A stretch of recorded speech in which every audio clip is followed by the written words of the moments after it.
les han enviado los textos de la bibliografía de esta clase. El primero de los textos es un artículo que escribí en el año 95, inmediatamente que se sancionó la ley 24557. Se llama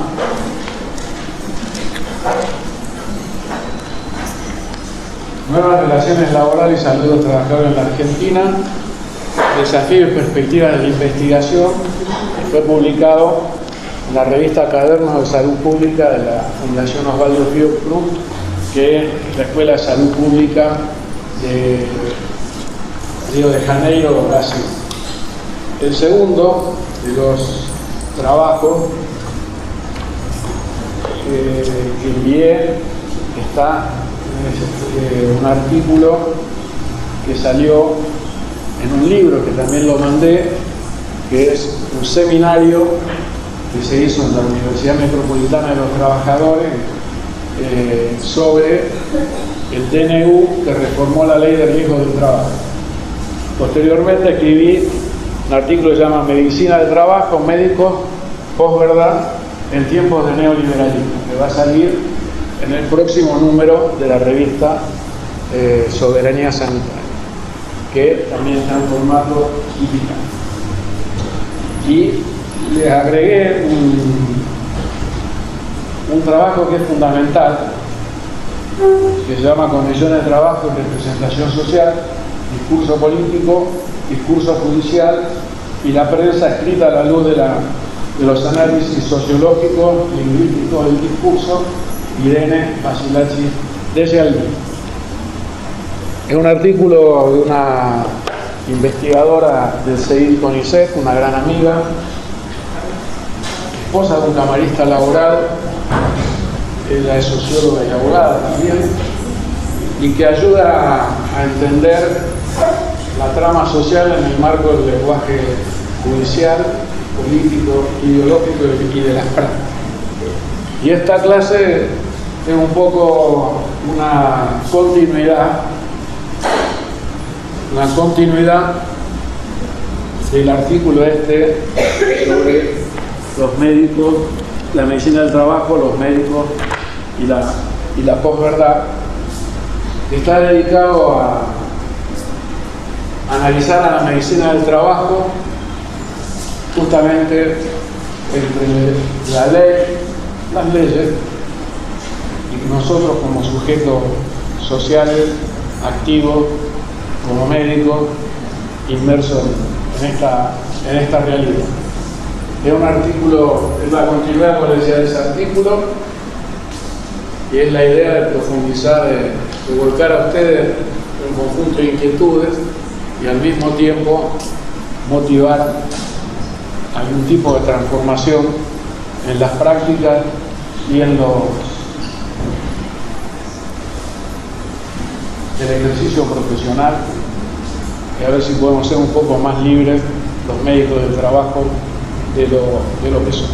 Tengo una clase, espero que los interpele de manera agresiva y que genere algún tipo de respuesta, sea generando por lo menos una pregunta.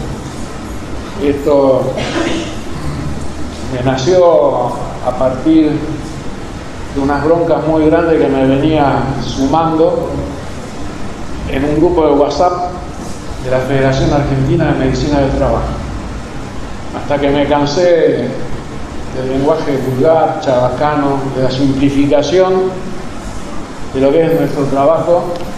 Me despedí de ese grupo de WhatsApp, como suelo hacerlo de todos los órdenes de la vida, dejando un testimonio escrito de mi pensamiento y mi sentimiento. Entonces escribí que la medicina del trabajo se aprende en las carreras de medicina laboral, en los cursos de especialización, estudiando, leyendo los textos, se discute en los congresos, en los seminarios, en los foros, y cada uno debería expresar su pensamiento de la manera más científica posible, me borré el WhatsApp y me sentí a escribir ese artículo y me puse a escribir esta clase que espero les resulte de interés y los profundos.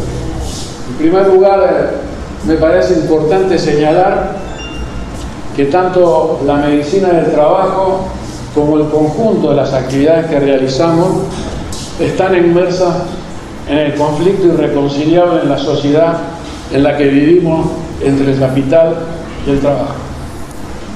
La postal de todos los días de una junta médica es el reflejo de esta contradicción fundamental, aunque no lo veamos, aunque no lo interpretamos, aunque ni siquiera en nuestro inconsciente aparezca que esa representación que nosotros hacemos de un lado de la contradicción o del otro, o en el medio, como árbitros, entre comillas, independientes de una comisión médica o de un perito oficial designado por la justicia, no tiene nada que ver con ese conflicto.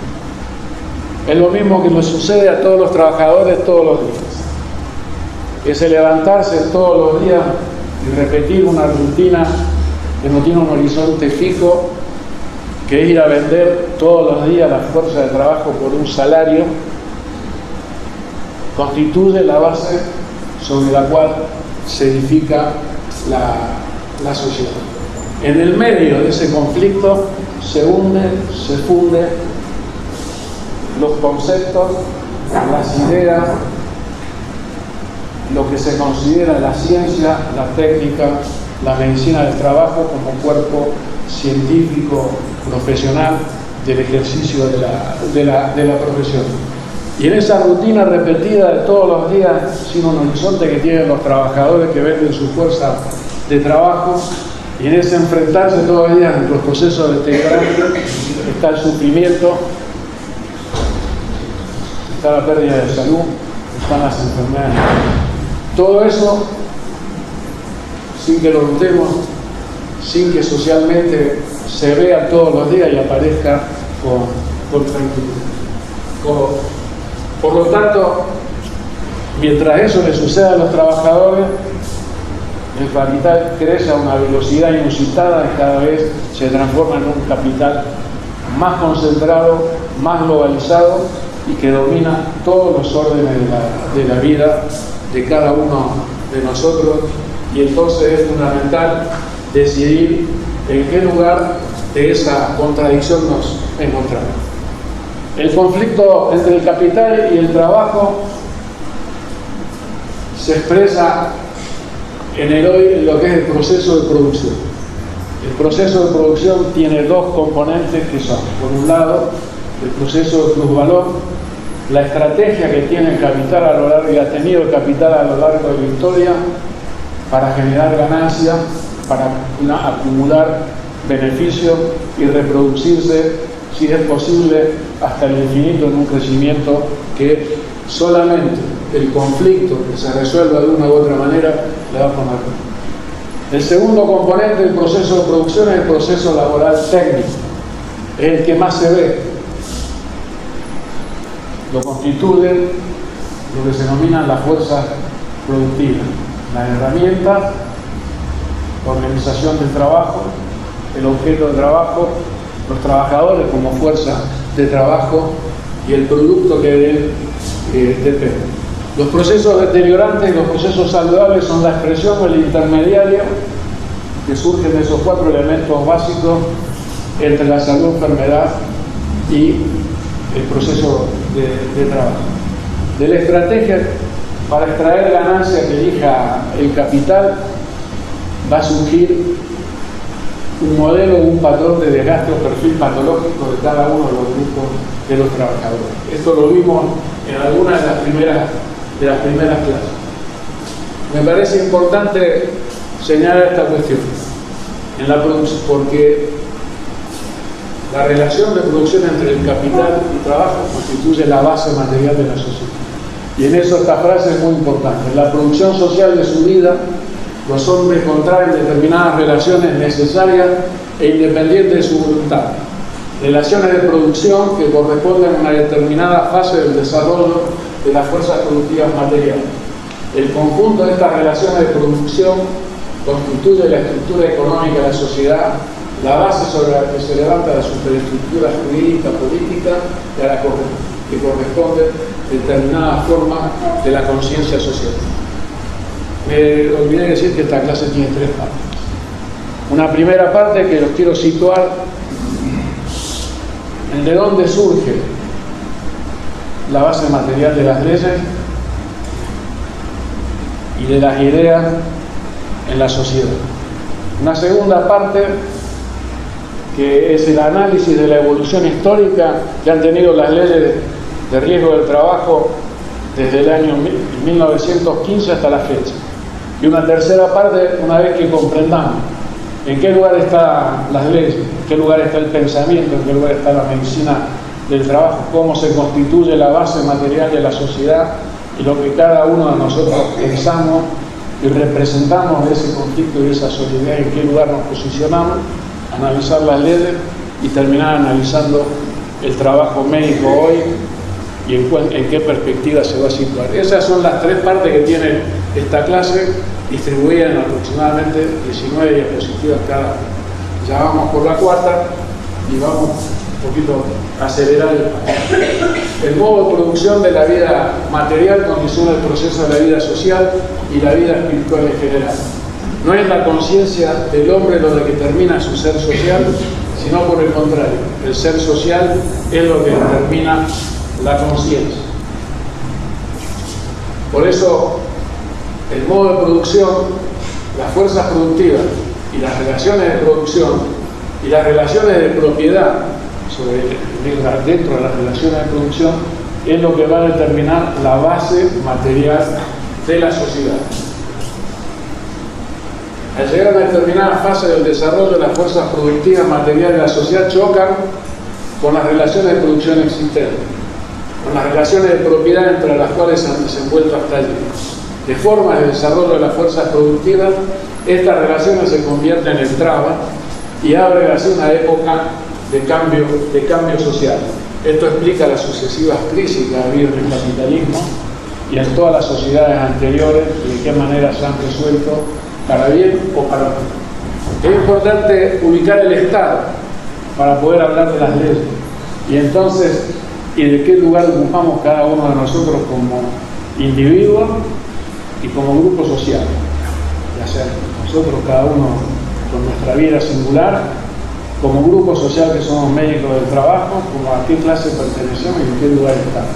Por eso el Estado nació de la necesidad de frenar los antagonismos de clase, como al mismo tiempo nació en medio de ese conflicto esas clases, por regla general, el Estado es la clase más poderosa, económicamente dominante, con la ayuda del Estado se convierte también en clase políticamente dominante, adquiere nuevos medios para la represión y la explotación.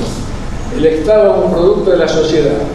Cuando llega a un grado de desarrollo determinado, es la confección de que esa sociedad se ha enredado en una contradicción consigo misma y está dividida por antagonismos que son irreconciliables y que es importante para conjurar. Por fin, de que esos antagonismos y esta clase con intereses económicos en pugna no se devoren a sí mismas y no consuman a la sociedad en una lucha estéril, se hace necesario un poder situado aparentemente por encima de la sociedad, llamado a amortiguar el choque entre el capital y el trabajo, las clases antagónicas, a eso para mantener el orden, y eso es la función del Estado. Tanto en la descripción que hace Federico Engels en este trabajo fundante que es El origen de la familia, la propiedad del Estado, como otras corrientes sociológicas como Hobbes, padre de la teoría del Estado moderno, que también dice que el Estado surge para evitar que en la sociedad se devoren unos contra otros. La base material de la sociedad es el conjunto de las relaciones de producción que corresponden a un estadio determinado del desarrollo de las fuerzas productivas. La superestructura es el conjunto que está constituido por las instituciones políticas y jurídicas por determinadas formas de la conciencia social que corresponden a la base. Entonces es importante retener instituciones políticas y jurídicas y formas de la conciencia social. Vamos a ver por qué. La base tiene un carácter económico, la estructura pone al servicio de la sociedad ideas políticas, jurídicas, estéticas y además crea las instituciones que le corresponden. La base está directamente determinada por la fuerza productiva de la sociedad. La superestructura solo se liga a la producción de una manera indirecta, por intermedio de la economía. Y acá un modelo de lo que sería la relación entre base y superestructura y dónde se ubica cada uno de los elementos que componen a la sociedad en la que vivimos. Y la necesidad de desagregarlo de esta manera para poder entender en qué lugar se desarrolla y transcurre cada uno de los fenómenos que analizamos. En la base de la sociedad está el régimen de producción. Las empresas, las industrias, los comercios, las empresas médicas y la empresa farmacológica.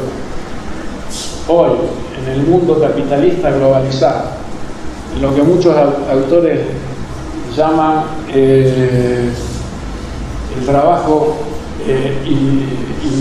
inmaterial, las empresas del medicamento y las empresas médicas ocupan entre el primero y el segundo lugar a nivel mundial, que mayor nivel de ganancia le dan al capital y que mayor nivel de explotación tienen sobre la fuerza de trabajo, porque cada uno de nosotros, cuando hace una receta, está trabajando sin saberlo para una empresa farmacológica sin que ésta le pague un centavo.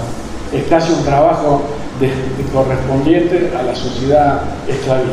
El esclavista por lo menos le pagaba al esclavo para que coma, se reproduzca y tener más esclavos. En cambio, los que somos esclavos de la industria farmacológica, le producimos ganancias sin siquiera nos pague absolutamente un centavo. A veces las empresas médicas mandan algún cheque, alguna dádiva como consecuencia de algún estudio, de alguna resonancia, de alguna electromiografía, etcétera, etcétera. Pero hoy, tanto las empresas médicas como los medicamentos forman parte de lo que se denomina el capitalismo cognitivo. Es decir, una mano que no se ve, que produce y exprime el trabajo hasta el límite impensable. Esa es la base de la sociedad. En la superestructura se encuentran tres instancias que son fundamentales. En primer lugar, la sociedad civil. Ahí transcurren los partidos políticos, los sindicatos, la organización militar, la cultura, las iglesias, la escuela, la universidad, la prensa. Es decir, en el lugar en que se organizan las instituciones con un sentido de clase y con un sentido político y ideológico. La sociedad política es el aparato jurídico, político y de coerción. El Estado necesita, para mantener ese conflicto en un nivel que permita sobrevivir y que no se devuelva una clase contra otra y garantizar la acumulación, de un aparato jurídico que está en la superestructura, que no depende directamente de la base material, pero que sí la representa, y de un aparato que cuando el conflicto estalla, ya sea de manera individual, cuando tú llamado el reloj o el celular a ella, era la policía y trate de llevarme o me pone a mí para... Esa es la institución coercitiva. O cuando el conflicto llega a tal magnitud y los actores subordinados y explotados quieren rebelarse, el aparato coercitivo, o sea, la policía, el ejército, la gendarmería, etcétera, aparecen para frenar ese conflicto a favor de las clases dominantes. Pero a su vez se necesita de una estructura, de un aparato ideológico, de un cuerpo de ideas que oculten ese conflicto esencial para que garantizar que la base siga funcionando. Y esas son las ideas morales, religiosas, el arte y la cultura. Vamos a ver más adelante que esa instancia ideológica, las representaciones sociales que cada uno se hace, no tiene la misma relación con la base material que tiene la sociedad política, o sea, el Estado, las leyes y la policía. Tienen cierta independencia de la base material, y eso es lo que permite que haya sujetos dentro de una misma sociedad que tomen partido por un lugar de otro y que construyan una práctica y un estilo de vida individual y colectivo que les permitan transitar en una perspectiva de cambio en la sociedad. ¿Qué son las representaciones sociales? Todos nosotros nos movemos con un cuerpo de representación y una idea que tenemos de nosotros mismos, pero al mismo tiempo de nosotros y de la sociedad, de las leyes, qué es lo que está bien, qué es lo que está mal. Y eso es el conjunto de la sociedad. Son construcciones simbólicas individuales y colectivas a las que los sujetos apelan o los que crean para interpretar el mundo. Si las representaciones sociales, la representación del mundo que cada uno de nosotros tiene, para reflexionar sobre nuestra propia existencia y la de los demás, y para determinar el alcance y la posibilidad de la acción histórica, y lo digo para ver el alcance de nuestra propia práctica profesional. De acuerdo a esa cosmovisión del mundo, a ese lugar que nosotros nos ubiquemos, van a ser las acciones que nosotros vamos a desarrollar. Las concepciones políticas, jurídicas, morales, estéticas, filosóficas, también forman lo que se llama las formas de la conciencia social. Todas las formas de la conciencia social reflejan de un u otro modo las relaciones económicas, la estructura de la sociedad. Una de una manera inmediata, como por ejemplo la forma de la conciencia política o jurídica. Las leyes son, anticipo decir, las leyes son el producto de una correlación de fuerza que surge en la institución Congreso de la Nación, Parlamento, o donde se sancionan las leyes, que surgen de una votación, de una correlación de fuerza en un momento histórico determinado. Por eso cambian, y van a ver cómo cambiaron a lo largo de la historia, pero la dependencia que esos cambios tienen de los momentos, de los contextos históricos, políticos, económicos de los cuales se llevan. La relación de la estructura, de la superestructura, incluye en sí misma relaciones ideológicas. Por eso todo nuestro pensamiento es ideológico. Yo estoy dando una clase con un claro contenido ideológico, soy consciente. Y les dije que era una provocación, quizá provocación en el sentido brasilero de la provocación, no lo tomo. Y los brasileros cuando dicen voy a meter una provocación, están diciendo voy a colocar algo que va a generar una discusión. En ese sentido.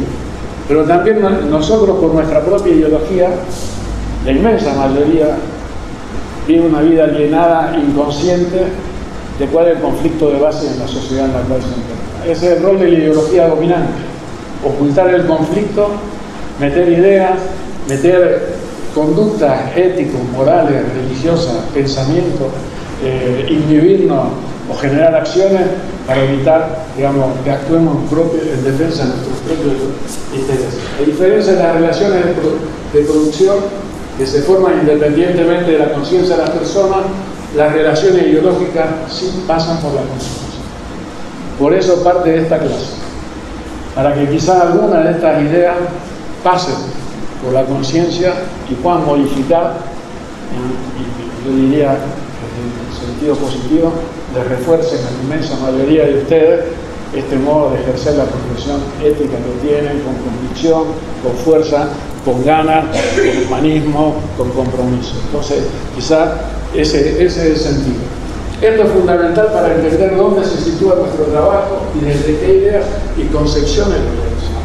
Por eso el choque de paradigma en el campo de la salud entre la corriente biologista, positivista y la corriente de la medicina social es un choque de paradigma, un choque ideológico de interpretación para reformular las prácticas. El cambio curricular que hubo en la facultad, que fue un cambio de paradigma, fue un intento de romper con un paradigma al servicio de unos determinados intereses, fundamentalmente de la reproducción del capital en el sector médico, farmacológico, tecnológico inicial, y ubicarnos en el polo de las necesidades del pueblo. Es decir, ese choque de paradigma se expresa en un plan de estudio, se expresa en una práctica médica y en el trabajo concreto, pero también desde qué ideas nosotros construimos y manejamos nuestras prácticas.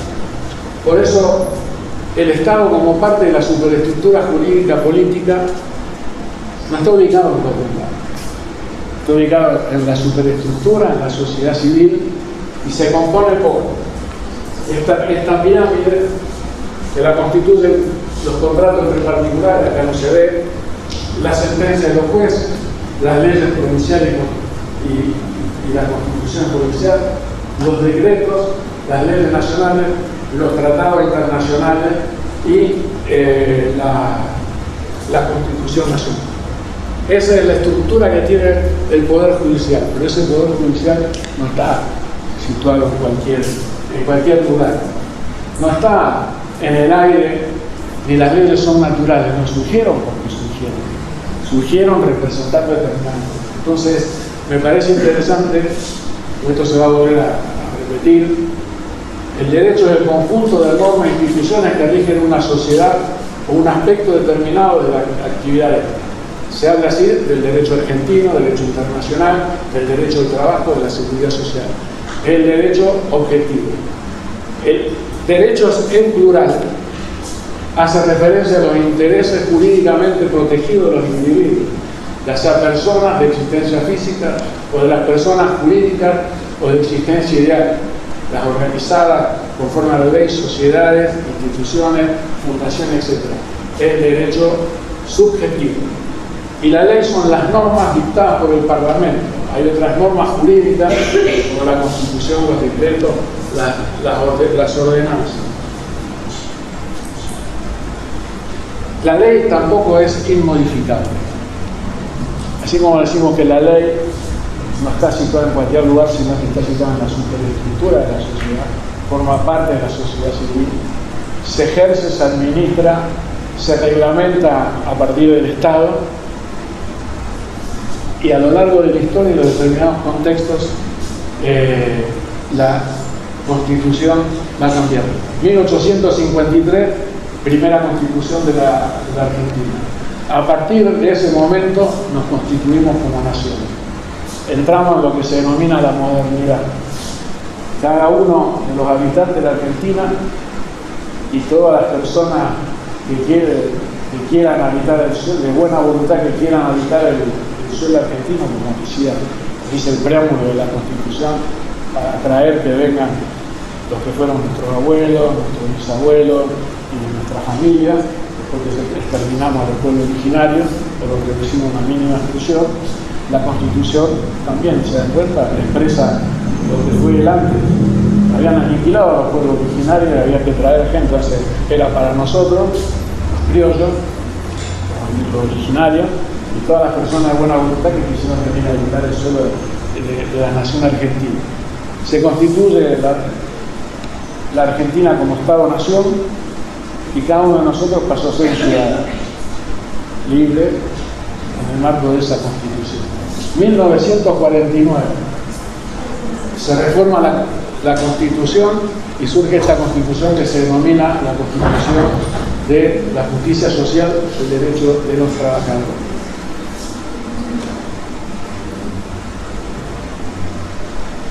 Hay un contexto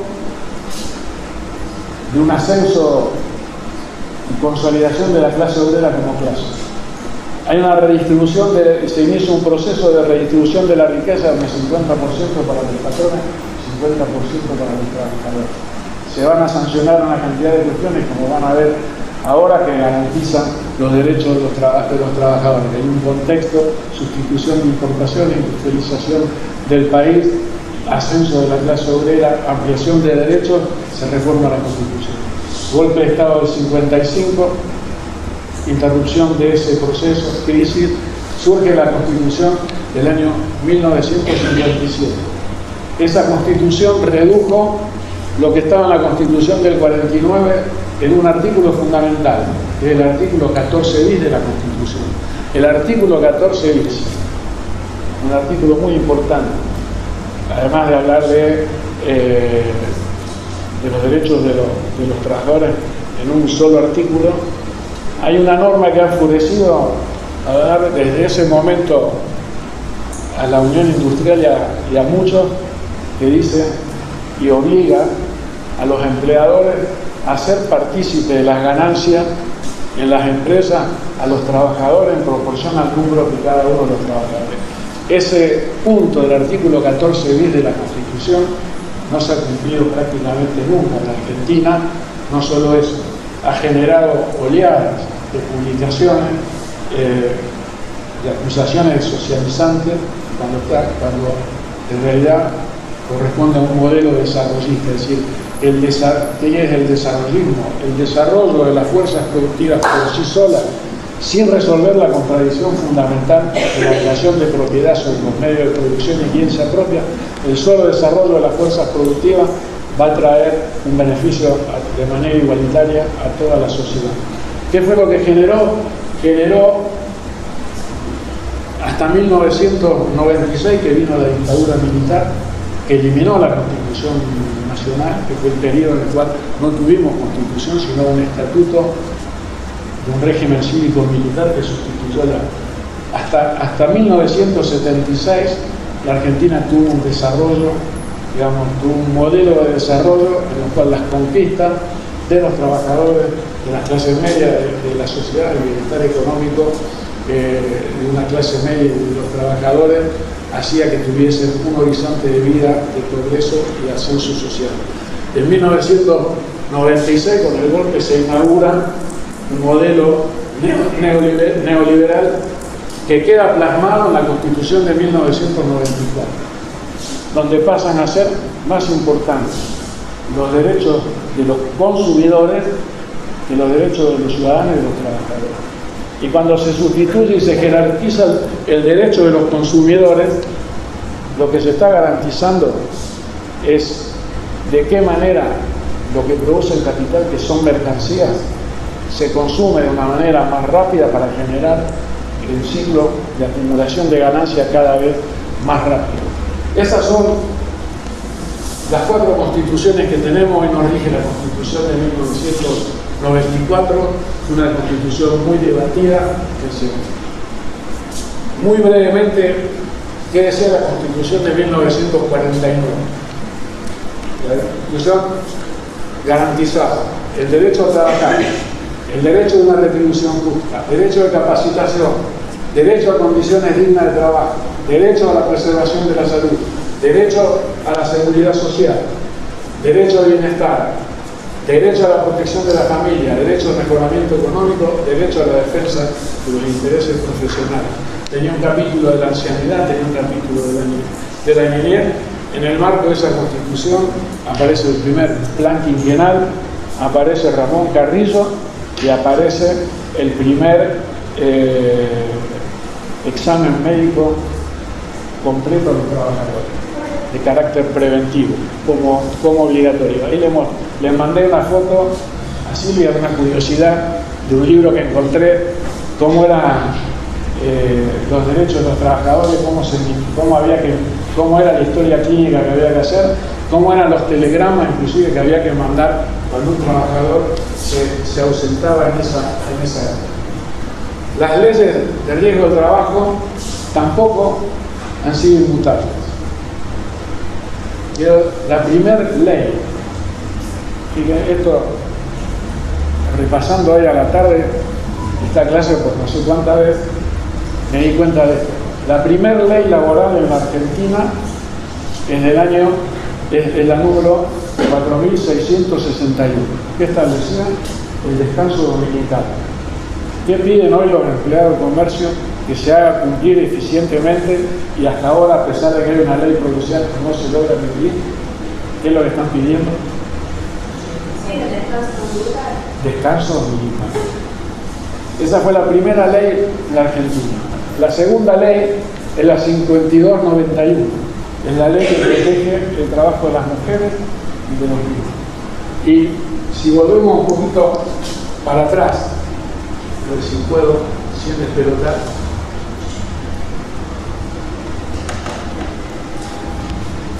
Antes de 1949, 1904, cuando sale esa ley, terminando su mandato de Deodoro Roca, que era un claro exponente conservador de la oligarquía terrateniente argentina, le encarga a un ministro del Interior, Joaquín B. González, que era socialista, que realice y que redacte un código del trabajo, porque la clase obrera en la Argentina ya venía realizando muchas huelgas y se interrumpía de una manera casi insostenible la producción y el país así no podría seguir en semejante conflictividad. Entonces Joaquín B. González no tiene la mejor idea brillante de llamar a un anarquista, como era Viollet Massé, médico, abogado, ingeniero, y aparece el clásico estudio de las situaciones de la clase obrera en la Argentina, que va a ser la base de la primera ley, de la ley 9688, la primera ley de riesgo del trabajo sancionada en 1915, y de la primera propuesta de un código y una legislación del trabajo y la creación del fuero laboral. Ese proyecto que hizo Joaquín B. González nunca fue tratado en el Parlamento, y todo lo que se desarrolló por Joaquín B. González y juristas posteriores quedó condensado en la ley, en la Constitución de 1949 y en la ley 9688. Ustedes ven que esta ley duró del año 1915 a 1995, un largo periodo. Ahí tienen ustedes abajo en ese rectángulo las sucesivas transformaciones que en ese largo periodo de casi 80 años que tuvo vigencia esa ley, todas las reformas que sufrió. Entran a Infolec, ponen 9688 y pueden obtener ese cuadrito en internet que yo puse ahí a modo de ejemplo. En el año 1994, plena ofensiva neoliberal contra los derechos de los trabajadores, surge la ley 24557, que es la ley actualmente vigente. Luego es modificada por la ley 26773, que es la ley que se llama de reparación y resarcimiento de los trabajadores. Esta ley lo que hace es poner en un nivel de igualdad, o sea, de ciudadanía a los trabajadores. Podés ir por la vía administrativa y podés ir por la vía judicial. Si elegís una, presignás la otra. Y en el año 2017 se sanciona la ley 27348, la ley actualmente vigente, la ley que por suerte esta provincia a la cual no quiere adherir, que clausura o que pretende clausurar infructuosamente que los trabajadores recurran a la vía judicial. O sea, tiene 3 dictámenes de la Corte Suprema de inconstitucionalidad. Veamos, para entender la transformación de la ley, una cuestión fundamental. ¿Cuál era el espíritu de la ley 9688 y lo que vino a cambiarse?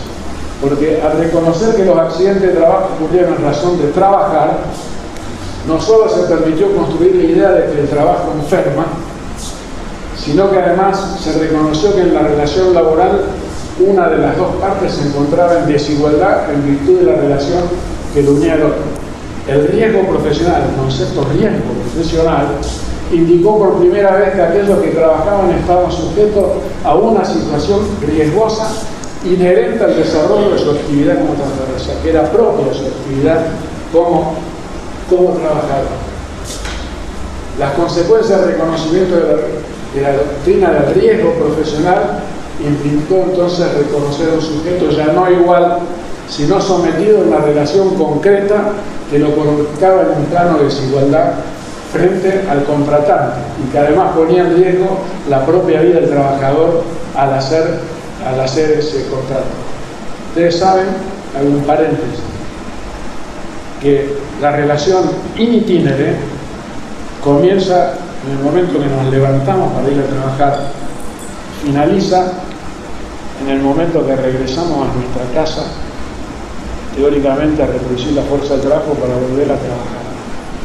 Esa relación invisible que nadie ve, esa es la forma de estar sujeto por la ley el trabajador al capital, desde que se levanta hasta que vuelve de su jornada de trabajo, está in itinere. Ese reconocimiento es la muestra de qué manera el trabajador depende del capital para su subsistencia, para reproducir su propia existencia material. Entonces, es importante tener en cuenta una relación completa en un plano de desigualdad. Y por tal motivo, el derecho primero y la institución policial después reconoció dicha diferencia, constituyéndose así una institucionalidad tendiente a fortalecer al más débil, matizando la idea de igualdad sobre la ley, que es lo que dice el espíritu de todas las constituciones y que la ley 24.557 vino a violar, porque los trabajadores ya no es lo mismo que un sujeto asegurado en el plano civil. Si yo estoy asegurado en el plano de la ley de riesgo del trabajo, el valor de mi vida tiene uno. Si yo estoy conduciendo un auto y choco contra otro particular, seguro contra seguro, mi vida vale de una forma distinta que la que vale y se reclama de manera distinta que si soy trabajador. Para los cambios, para destruir la ley 9688,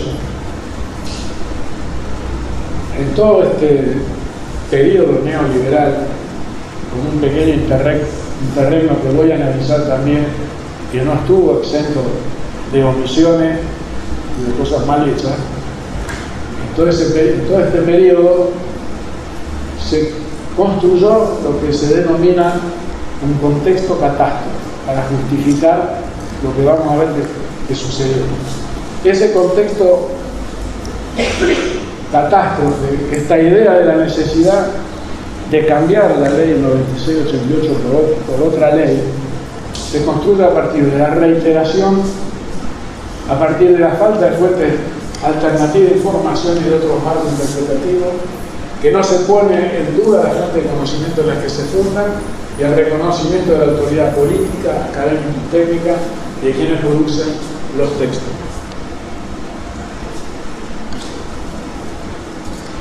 Ayer y hoy, en la prensa, en la radio, en el discurso oficial, las trabajadoras aparecen detrás de la metáfora.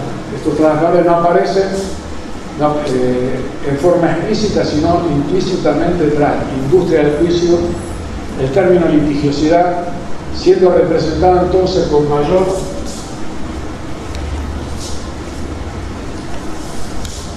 menor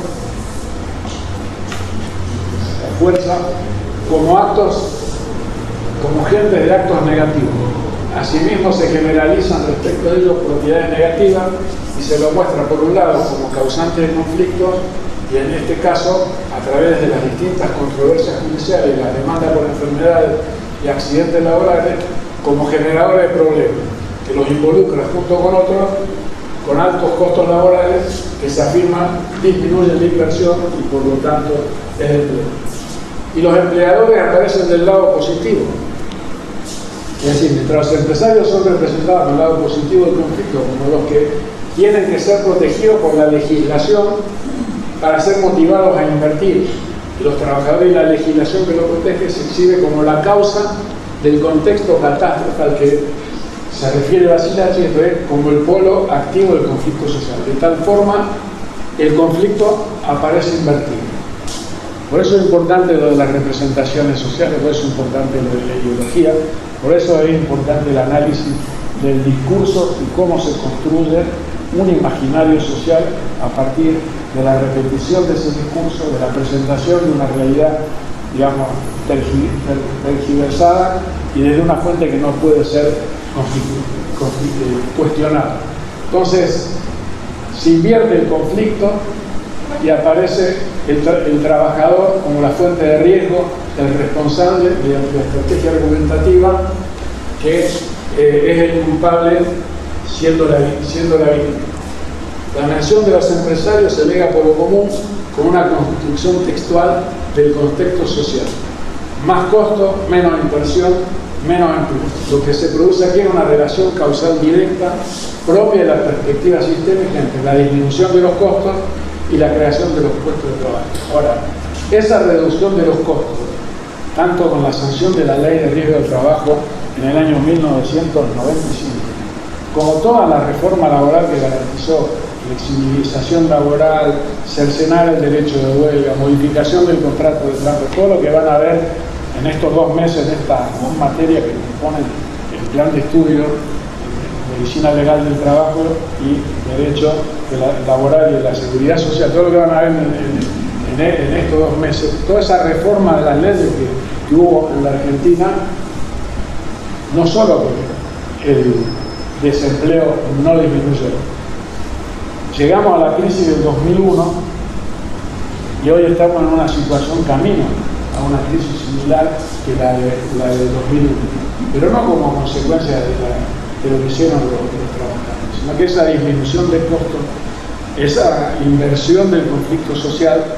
esa desprotección de los trabajadores, no solo no llevó al incremento, solo garantizó incremento del capital y aumento de la brecha entre ricos y pobres.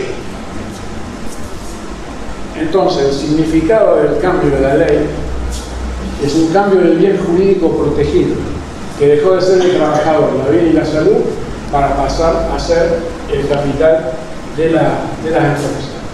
Este es el mecanismo que ya vimos cómo se construyó el contexto catalán. Hay una definición de una situación como catastrófica. Si no se modifica la ley, no va a haber empleo, se funden las empresas. Una imagen negociadora del gobierno, una imagen positiva de los empresarios, una presentación ambigua y contradictoria de la posición, actitud y aspiraciones del sector sindical, una referencia negativa respecto a los trabajadores, jueces y abogados, y fundamentalmente los modelos causales, las condiciones siguientes: cambio de legislación, aumento de empleo, disminución de costos, aumento de producción, más litigio, más desempleo. Y el modelo invertido del conflicto social: los trabajadores como riesgo, los empresarios como bien a proteger. ¿Cuáles son los cambios que introdujo la ley 24557? Comenzó con la eliminación de la indiferencia de la concausa. Pasó a la inversión de la carga de la prueba. Antes era el empleador el que tenía que demostrar que no cumplía con la ley y era el responsable, porque el trabajador era el más débil en esa relación. Ahora, con la ley 24557 es al revés. Se puso un valor límite a la vida del trabajador, se creó el sistema de seguro privado de riesgo del trabajo y se introdujo un listado de enfermedades profesionales, eliminando el concepto de la concausa, y solo las enfermedades que están reconocidas en ese listado, decreto 658, 659, 96, son las enfermedades que se reconocen como enfermedades del trabajo. Este esquema muestra distintas etapas de ese proceso. En primer lugar, la sanción de la ley actual de riesgo del trabajo, la 24557, significó, entre otras cosas, un cambio importante en las condiciones de trabajo de los médicos laborales. La inmensa mayoría de los médicos laborales pasaron, como hacen buena parte de los que terminan esta carrera, a transformarse en médicos legítimos. Las empresas dejaron de ocupar médicos del trabajo porque era responsabilidad de las ART. Empezaron a desaparecer los médicos de empresas.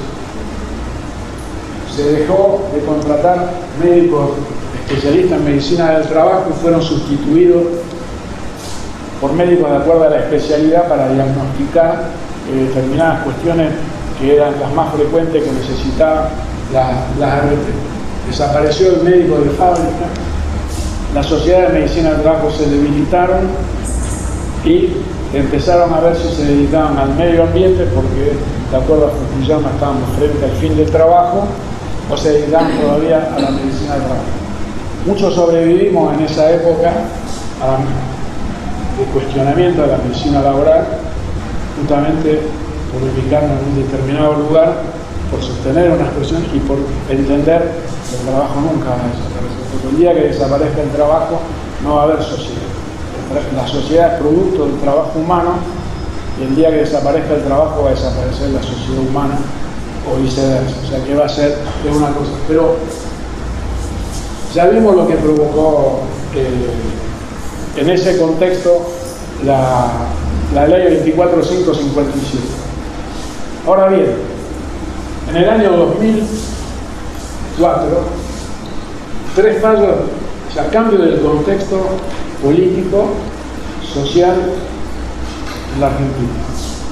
Vuelta, sustitución de las importaciones, intento no logrado de redistribución de la riqueza, ampliación de derechos, convenciones colectivas de trabajo sin techo, etc. Tres fallos son importantes, que cuestionan el artículo 37 de la Ley de Riesgo de Trabajo. El primer fallo, el fallo Aquino, habilita la vía judicial para el reclamo de los trabajadores. El fallo Milón establece el pago único en lugar de pago por renta, porque la Ley 4557 entró en crisis como paradigma el día que hubo el accidente de aviación del APA. El día que hubo el accidente del APA, los pilotos, el copiloto y las azafatas cobraron por la Ley de Riesgo de Trabajo. Y las viudas, los viudos, los hijos, pasaron a cobrar en cómodas cuotas lo que les correspondía de esa indemnización que tenía un techo en ese momento 150.000 pesos. En ese momento lo que ganaba un piloto de aviación creo que eran alrededor de 20.000, y pasaron a cobrar en cómodas cuotas eso. Mientras que los que eran pasajeros, o sea, ciudadanos de primera, lo que reguló la justicia y las que tuvieron que pagar las compañías de seguros, prácticamente no tenían techo. Eso puso en crisis el paradigma de la ley y después termina en una sucesión de disputas jurídicas, políticas, sindicales, académicas. En el año 2004, por primera vez, la Corte Suprema de Justicia empieza a declarar inconstitucional aspectos de esa ley. Y el fallo sobre Castillo habilita a recurrir, o sea, a cuestionar los dictámenes de las comisiones médicas ante la justicia local. Cosa que vuelve a tomar ahora la Corte Suprema de Justicia ante denuncia de abogados laboralistas, de la Asociación de Abogados Laboralistas, antes todavía que haya algún juicio con la ley sancionada. La reforma de la ley 27773 es una reforma que se queda en el camino. En el año 2004, Héctor Verón, Recalde, Carlos Tomás, el Ministerio de Trabajo, un conjunto de legisladores, la CGT, la CTA, elaboran un proyecto de modificación de la ley de riesgo del trabajo para eliminar, en primer lugar, el techo del valor de vida de los trabajadores. En segundo lugar, generar un sistema público incorporado a la seguridad social y no unas compañías de seguros privados como son ahora las ARP. Eso fracasa y termina lo que se denominó una ley corta, la 26773, que lo que garantizó es que los trabajadores podían recurrir o a la vía administrativa si querían cobrar rápido o a la vía judicial si querían cobrar un poquito después. Aumentó las prestaciones, generó un sistema de mutua sin fines de lucro y le puso cierto límite a el margen de ganancia de las aseguradoras de riesgo del trabajo. En el año 2016 el gobierno saca un DNU y finalmente logra a comienzo de 2017 sancionar la ley actual, la 27348, exactamente con los mismos argumentos y el mismo discurso que el año 99. Es decir, 27348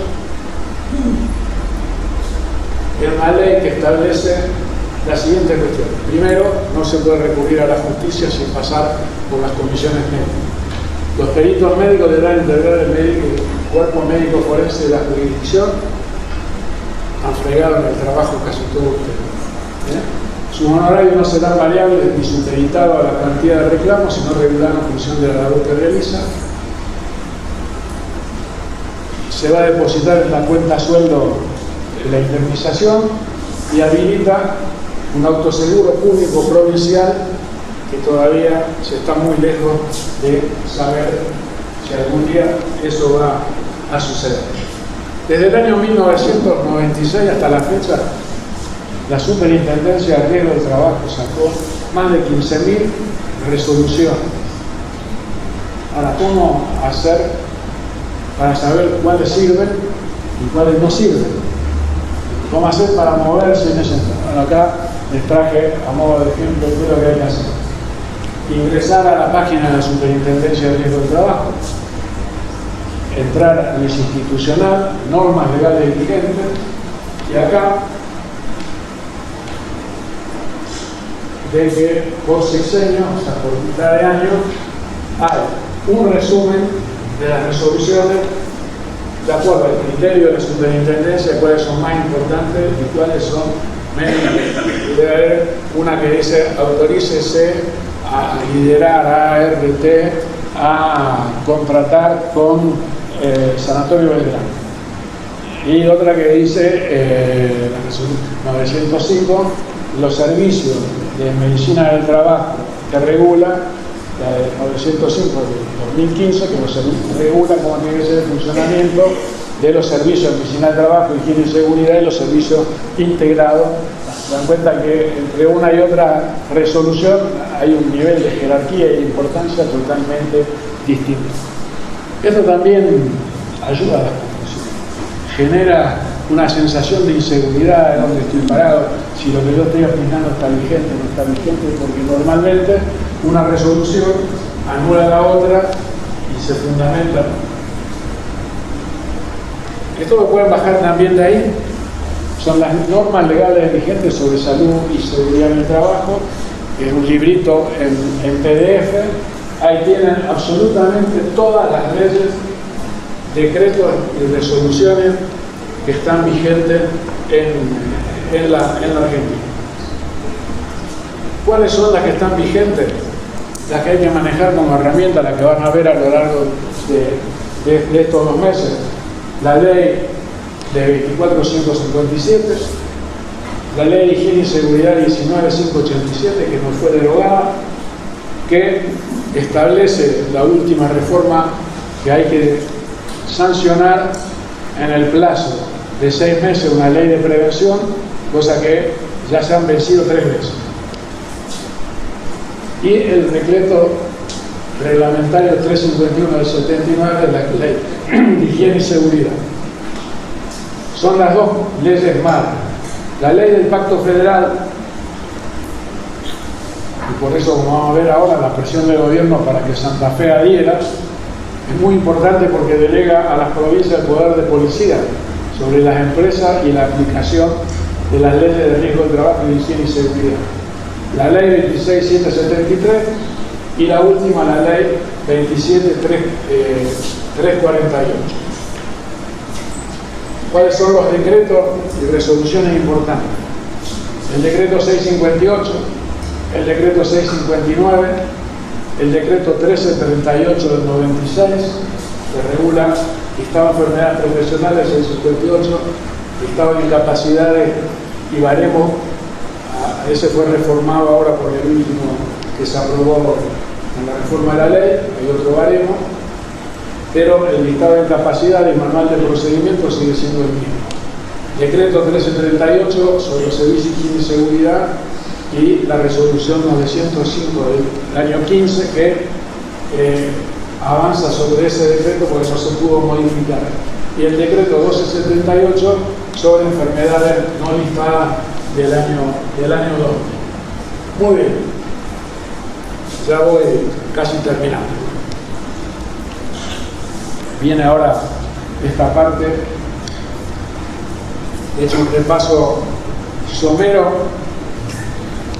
de casi 100 años de historia, un poquito más de 100 años de historia de las leyes de riesgo del trabajo, y hemos analizado la base y lo fundamental, o sea, dónde se encuentran las leyes, de dónde surgen, qué conflictos qué conflicto están reflejando y cuáles son las ideas y cómo se han construido esas ideas en cada uno de los momentos en lo que domina la práctica de la mayoría de los. La medicina del trabajo está inserta, está metida, está subsumida, está contenida en el conflicto social de la base material e ideológica de la sociedad, y desde ahí surge el ejercicio de la profesión.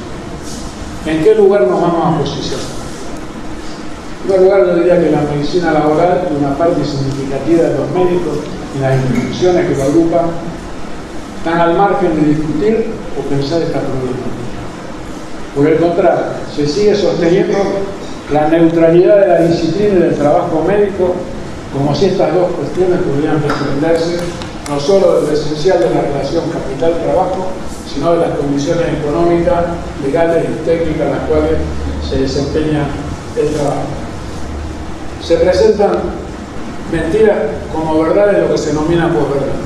Esto es lo último que apareció en el diario La Capital, que generó los 6-7 reportajes que hicieron en el día de hoy y una nota que hemos enviado a los medios, y un amplio rechazo de la legislatura de la provincia, del gobierno de la provincia y de todos los actores, menos las ART.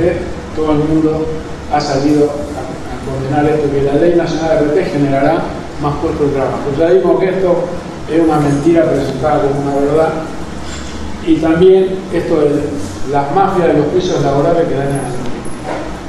Cuando leí esto me acordé de una cosa que sucedió acá, y que yo fui un actor importante en ese acontecimiento en el año 2013. Yo era gerente de prevención de la Superintendencia de Riesgo del Trabajo.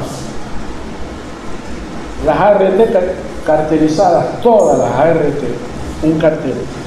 Cartel es mafia, ¿no? Es decir, cuando una corporación impone mafiosamente a la otra, estas son las condiciones, ¿te gusta o no te gusta? Cartelizadas todas las ART, le dijeron a todos los frigoríficos de la provincia de Santa Fe, sur de Córdoba y norte de la provincia de Buenos Aires, si no ponen el 33% de la masa salarial de cada uno de sus trabajadores como cuota mensual del seguro, no tienen seguro. En ese momento, la Federación de la Industria de la Carne de la provincia de Santa Fe sacó un comunicado que dijo: si estas son las condiciones, cerramos todos los frigoríficos y no producimos más. Intervinimos desde la superintendencia,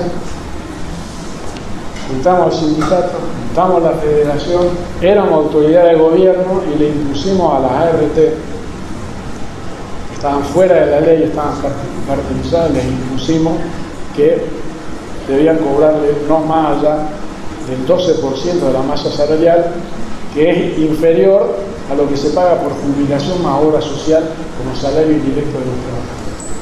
Es decir, que en realidad los mafiosos son ellos, porque en este discurso, ¿qué es lo que se esconde? De que el empleador no es el que paga la indemnización, es la RT la que paga la indemnización.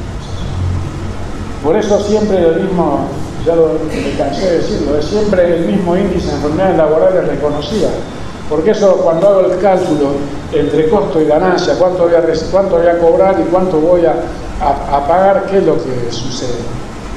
Si yo sé que tengo un número fijo de enfermedades profesionales que voy a reconocer y otros no, calculo cuál es mi costo de ganancia y eso es lo que lo tengo asegurado. Eso es lo que defienden las aseguradoras de riesgo del trabajo, y eso es la verdadera causa de lo que está sucediendo. Pero es importante esto de la posverdad. Es un neologismo encubridor que aparece mencionando repetidamente en los medios de comunicación. Esto alude a la distancia cada vez mayor entre los discursos de la política y los medios de comunicación y los hechos reales que producen, ya que estos últimos influyen menos en la opinión pública que lo llamado a la emoción y a la creencia personal. De tanto repetir la mafia de los médicos laboralistas, la mafia de los abogados, la mafia de los jueces, la mafia de los sindicatos, la mafia de los trabajadores, y son todos mafias. Lo repetimos sin siquiera tener, y se incorpora a nuestro recinto. Se entiende por mentira. ¿Qué se entiende por mentira? La mentira se define como una cosa que se dice sabiendo que no es verdad, con intención de que sea creída, expresión o manifestación contraria a lo que se sabe, se cree o se piensa. Eso lo dice el diccionario. Porque es cuando dicen la mafia de los juicios. Es cuando dicen, si no hacemos esto va a disminuir el empleo, saben que no es verdad. Porque ellos lo que saben que van a hacer es aumentar la cuota del seguro. Y van a obligar y le van a incrementar los costos a los empleados. Y esa es la mentira presentada. Por el contrario, la verdad es una cualidad, una expresión o representación que corresponde a una cosa que existe, o la expresa o la representa como es. La verdad son juicios o proposiciones que no se pueden negar racionalmente, conformidad de lo que se dice con lo que se siente y se piensa. En la sociedad del mercado, el sujeto se ha transformado en un consumidor que hay que venderle un producto. Una heladera, un auto, una idea o un ideal de la medicina y la realidad de la empresa, sobre la cual los sujetos individuales y colectivamente estructuran sus prácticas cotidianas y las justifican. Yo creo que esto de prácticas cotidianas y justificación también es muy importante a esta altura de lo que vengo diciendo. Los momentos de regulación, flexibilización, de la liberación de todos los mercados, no hay pauta estable ni pretendida en esta versión privatizadora de la modernidad. Lo público necesita ser y es denigrado, restringido, licuado, llevado a que el peso de la construcción de pauta y la responsabilidad del fracaso cae total y fatalmente sobre los hombros de los individuos, eximido entonces a las grandes corporaciones multinacionales, los grupos empresariales, financieros, los organismos internacionales, el propio Estado, de toda responsabilidad. De que no consigamos empleo como médico de trabajo es una responsabilidad nuestra. No es mi responsabilidad que el trabajador se haya accidentado y no vaya a cobrar lo que tiene que cobrar. Es responsabilidad de otro, está en la ley, está en la norma, y de última, si son todos vagos, si son todos mafiosos, ¿por qué no voy a responsabilizar yo de esta cuestión? Algo que caracteriza la actualidad del capitalismo tardío es la indiferencia de un sector de la población hacia la verdad. La digitalización de los intercambios sociales lleva a que los sujetos se comuniquen con quienes ya piensan como él. De esta manera comparten su creencia sin importar si la noticia que se difunde es falsa o verdadera. Esta indiferencia genera prácticas acríticas subordinando a los objetivos empresariales y de las ART y se transmiten en las redes sociales y los grupos y van consolidando una acción funcional a la restauración neoliberal. Estas prácticas, este desprecio de la verdad, de subordinación al objetivo empresarial, se imponen contra los valores de la propia medicina del trabajo que ha consolidado con pilares éticos para el ejercicio. Por eso rescaté para esta clase y le doy mucho valor a el código de ética del ejercicio de la medicina del trabajo. Frases como esta la van a ver todos los días. ¿Qué hago con una mujer joven embarazada que viene al examen preocupacional o un portador de HIV? ¿Le doy el acto? ¿Qué dirá el empleador? Me lavo las manos. Yo sé qué tengo que hacer. Interrogo desde las redes sociales a mis colegas, pongo mi actitud en un signo de entre paréntesis, qué hago, qué no hago, y hago lo que me dice el empleador. ¿Qué dirá el empleador? El trabajador frigorífico, despostador, es un tipo que toda su vida hace este movimiento o este movimiento, descomponiendo la pata de la vaca en los 4 cortes que tiene. El trabajador despostador que sabemos que hace un movimiento repetitivo en toda su vida, tiene un hombro doloroso y una artrosis cervical. ¿Es por el trabajo o por otra causa? Ya se murió Bernardo Mencionado, lo que pasa que los trabajadores van a jugar al tenis, entonces el codo del tenista, no es el movimiento repetitivo del cuchillo despedazando la vaca. ¿Qué hago para descubrir un simulador del servicio de medicina rápida? Busco simuladores. ¿Qué tiene que ver con el ejercicio de la medicina del trabajo? Esa búsqueda de simuladores. no está en el listado de enfermedades profesionales, no fue denunciada correctamente, es enfermedad del trabajo.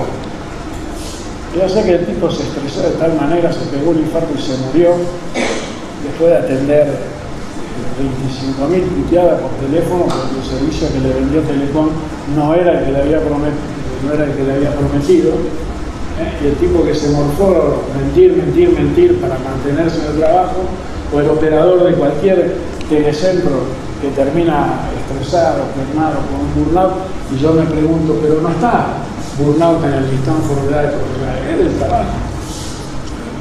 En el baremo no figura, no le doy incapacidad, no corresponde, no importa que el trabajador sea diabético, hipertenso, etc. Se eliminó el concepto de la concausa, lo acepté inconscientemente, y entonces pierdo la visión de que es del trabajo, que no es del trabajo. Los docentes dicen que están deprimidos, que más son todos unos vagos faltados. No hace falta ni que lo discuten. Los sindicatos y los abogados son todos chorros, lo que quieren es cobrar de recibir su cuota. O cobrar lo que le corresponde de cuota lícita a cada médico laboral que va a la comisión médica o que va a un juicio. Entonces, eso es lo único que le interesa. Y de esta manera se va incorporando una cosa que no tiene nada que ver con la ética. ¿Qué dice el punto 8 del Código de Ética del Ejercicio Profesional, sancionado y no derogado por la resolución 693 del año 94? Superintendente de riesgo del trabajo, mi amigo Héctor Verón, gerente general de la superintendencia, otro gran amigo, Carlos Aníbal Rodríguez, que va a venir a presentar el diccionario, ex ministro de Trabajo de la provincia de Santa Fe, ideólogo de la ley del comité mixto. Ellos, junto con Mario Eppelman, que lo redactó, impusieron este código de ética del médico de la salud ocupacional, que es el código de la Convención Internacional de la Salud Ocupacional, la ICO, que es la Organización Internacional de toda la Medicina del Trabajo. Para el buen ejercicio de la salud ocupacional se requiere de completa independencia profesional, lo que significa que los profesionales de la salud ocupacional deberán disfrutar de completa independencia en el ejercicio de su función, lo cual los debe habilitar para emitir juicio y consejo en cuanto a la protección de la salud de los trabajadores, su seguridad, de conformidad con su conocimiento y su conciencia. Los profesionales de la salud ocupacional deben asegurarse de la existencia de las condiciones necesarias para ejecutar sus actividades de acuerdo con las buenas prácticas y los más altos estándares profesionales. El médico del trabajo se constituye como un médico neoliberal más, como un trabajador neoliberal más.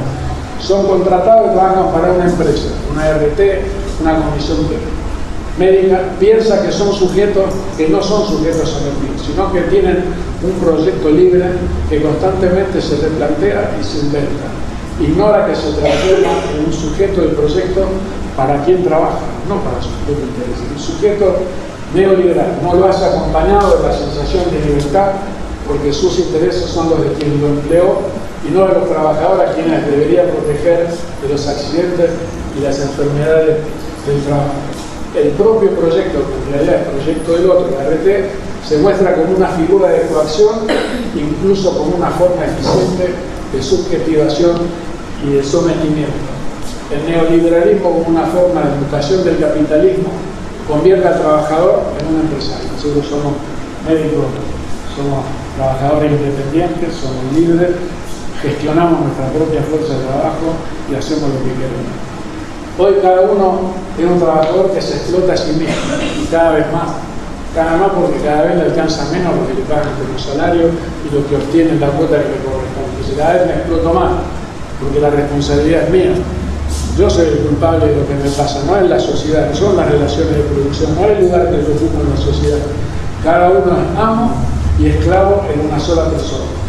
El régimen neoliberal transforma al médico laboralista en autotrabajador bajo su desempeño, lo somete y transforma la explotación ajena, la del trabajador, en autoexplotación que lo afectó a él, pero también a todos los que conforman su clase. Quien fracasa en la sociedad neoliberal del rendimiento se hace a sí mismo responsable y se avergüenza en lugar de poner en duda a la sociedad o al sistema. En esto consiste la especial inteligencia del régimen actual de explotación. No deja que surja resistencia alguna contra el sistema. Y a estos intereses sirven quienes trabajan desde la óptica de la medicina dominante de la medicina del trabajo. Por lo tanto, es necesario superar el sentido común, tener un pensamiento científico, no podemos ignorar las diferencias, como no podemos dejar de debatir e insistir con argumentos básicos y fundamentalmente dar una batalla científico-política en busca de otro sentido. Los médicos, los docentes, los trabajadores inmateriales, los que trabajan con las ideas, los que el objeto del trabajo es un sujeto, los que el objeto del trabajo es el sufrimiento, los que el objeto del trabajo es la creación, también tienen lo que se llama el general intellect, la capacidad por estar en ese plano de independencia de la estructura. ¿Vieron cuando mostré el esquema de la superestructura? Que la ideología estaba en el plano más lejano de la base, estaba en el plano de cómo yo pienso, cómo interpreto. Eso al trabajador intelectual, al médico, al docente, al que produce subjetividad, que es lo que hacemos acá cuando transformamos un sujeto enfermo en un sujeto sano o un sujeto enfermo en un nuevo sano. Estamos construyendo una subjetividad.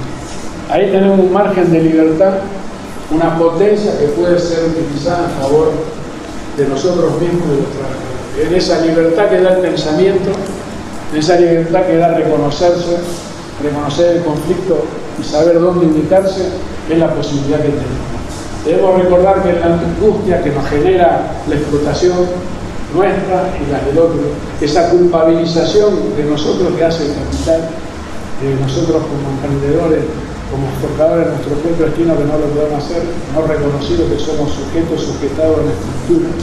Esa angustia es un efecto que no debe patologizarse, ya que interviene en múltiples aspectos de la economía psíquica y muchas veces productora de actos y decisiones que cambian la vida de uno y de los sujetos. Por lo tanto, quienes trabajamos al servicio de la salud de los trabajadores, lo hacemos desde un paradigma y la concepción de lo que es la medicina social. La salud-enfermedad hay que entenderla a la luz de las leyes sociales, tiene expresiones concretas en los planos generales para atenderse. Esto no significa que sea inmutable. La participación de los actores sociales que involucran la salud-enfermedad de los trabajadores como fuerza colectiva constituida marcaría la riqueza y la variabilidad de los procesos psíquicos del campo. Desde la medicina social, la epidemiología crítica, la colectiva de otro paradigma, de esta perspectiva teórica estamos desarrollando una práctica contrahegemónica de salud de los trabajadores desde los comienzos de los 90. Importantes batallas académicas, sindicales, políticas, etc. Hemos conseguido en determinadas circunstancias desarrollar programas, servicios, sistemas de salud de los trabajadores. En todos los lugares donde nos ha tocado estar, siempre hemos hecho algo en contra de la corriente. Creo que ya les conté. El día que me llaman para controlar el ausentismo, el rector de la universidad, allá por el año 1999, le dije a la Clara, que era la decana, ¿cómo se equivocan conmigo?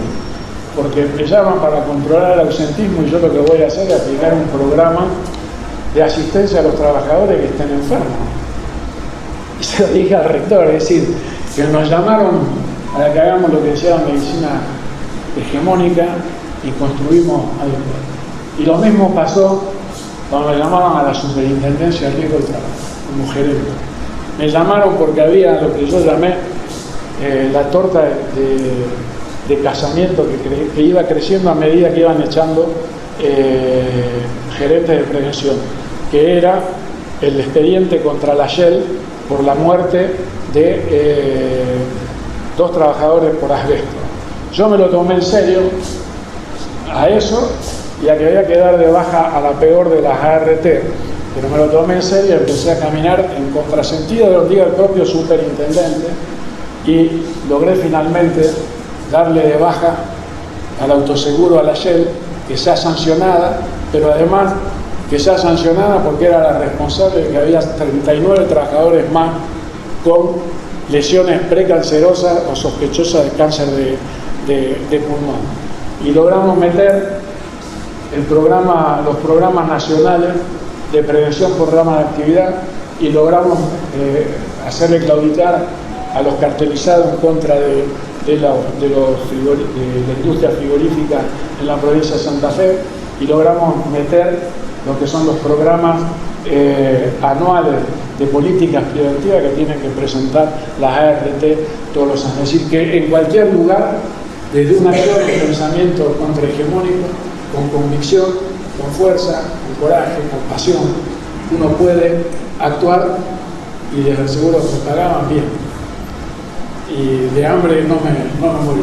Lo más importante, entonces, es acompañar a los trabajadores y sus organizaciones en el camino de la liberación de la explotación. Por lo tanto, esto es una lucha por la vida, por la libertad, de la cual el neoliberalismo y lo dominante no logra ni logrará apartar.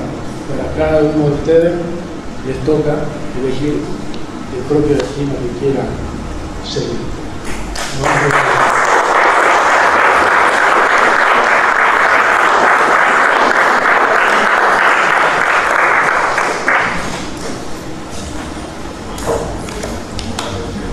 Pues les digo, no les voy a dar estas diapositivas. Lean, y les prometo una sola cosa, que antes que termine de cursar las dos materias, les voy a traer este artículo nuevo, como artículo, y un poquito más desarrollado.